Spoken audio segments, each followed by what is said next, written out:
Sparte, 5e siècle avant Jésus-Christ. Des candidats passent tour à tour devant la foule qui les acclame. Dans une pièce à part, un certain nombre de personnes d'une assemblée essayent de mesurer qui a fait le plus de bruit lors du passage. Cette personne sera la personne qui sera élue à la Gérousie, l'Assemblée des Anciens. Ok, let's go.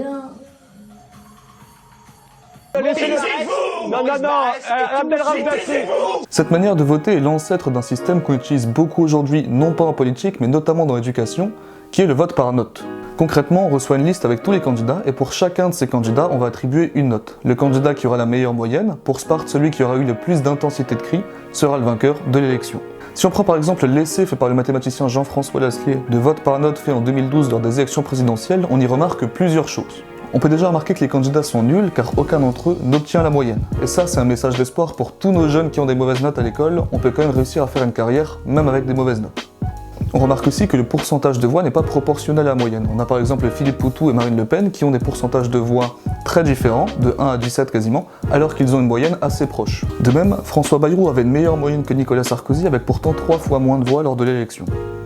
Déjà, le fait de voter de 0 à 20 est discutable, parce qu'un 16 sur 20 pour quelqu'un peut être considéré comme excellent, alors que pour d'autres, 16 sur 20 c'est une note tout juste acceptable. Si on regarde à l'étranger, il y a plein d'autres systèmes de notes qui ne sont pas de 0 à 20 et on peut s'inspirer de ça.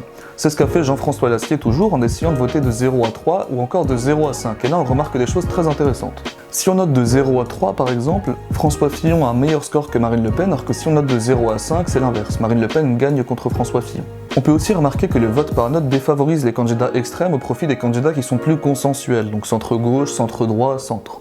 Ce système pousse un petit peu au vice parce que si j'ai envie de faire gagner un candidat, je n'ai aucun intérêt à lui mettre juste un 14 sur 20, même si je considère qu'il mérite cette note, mais plutôt à lui mettre 20 sur 20 afin de pousser sa moyenne vers le haut. De la même manière, si j'ai envie de voir perdre un candidat, je ne lui mettrai peut-être pas 5 sur 20, même si je considère qu'il mérite cette note, mais plutôt 0 afin de pousser sa moyenne vers le bas.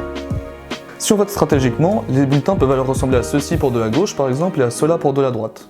Si on regarde bien ici, on a soit des 20 sur 20, soit des 0 sur 20, donc en fait c'est comme si on avait un vote par approbation, oui ou non. Le fait que l'on utilise la moyenne, qui est un outil manipulable, pousse à la malhonnêteté. On pourrait alors envisager par exemple d'utiliser la médiane plutôt que la moyenne, et ça on en parlera dans une prochaine vidéo. En gros, ce système serait très intéressant si tout le monde votait honnêtement, mais compter sur toute une population pour qu'elle vote honnêtement alors qu'elle a tout à gagner à être malhonnête est d'une naïveté et d'un optimisme qui sont un peu trop grands à mes yeux. Et du coup, si tu devais noter cette manière de voter, combien est-ce que tu lui mettrais ? Eh bien c'est très simple, si j'étais pour, je lui mettrais 20 sur 20, si j'étais contre, je lui mettrais 0 sur 20. C'est vrai que c'est vite limité comme système en fait.